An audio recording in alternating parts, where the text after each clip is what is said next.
New kill leader appointed.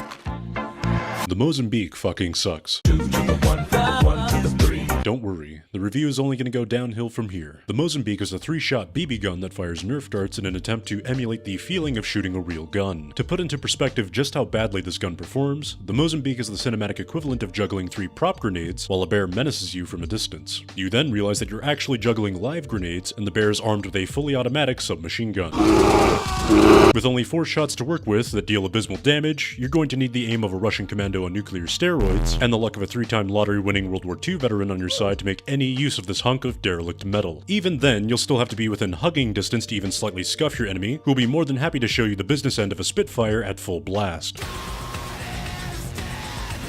By comparison, the Virgin Mozambique is overshadowed by its Chad twin, the Peacekeeper, in a number of ways. The Peacekeeper deals almost double the maximum damage of the Mozambique, performs much better at medium range, and carries 3 additional shells to wildly eject in the direction of enemy gamers. This removes a considerable amount of thought on the part of the player, whereas the Mozambique's restrictive shell count effectively neuters your efficiency in combat. Not only will the Mozambique instill a vast sense of self-loathing in your very soul upon use, but it'll also draw the ire of your fellow squad mates. In a game where staunching enemy activity and locking down the positions is key, the Mozambique fails to do either and serves as the functional equivalent of a kick-me sign. This is probably the worst timeline when the P2020 is a considerably more viable option as a sidearm over a Rudy-Tooty point and spagooty. One of the few ways to salvage this scrap of fuck is to either slightly adjust the maximum damage potential, tighten up its accuracy, or just slap in a 4th shell. There are significant pros and cons to every option, but I would rather have a weapon that's gradually adjusted over time as opposed to the pile of refuse we currently have now. In short, the Mozambique needs some dire tuning to be more in line with some of the early game options for gear and weapons in the future.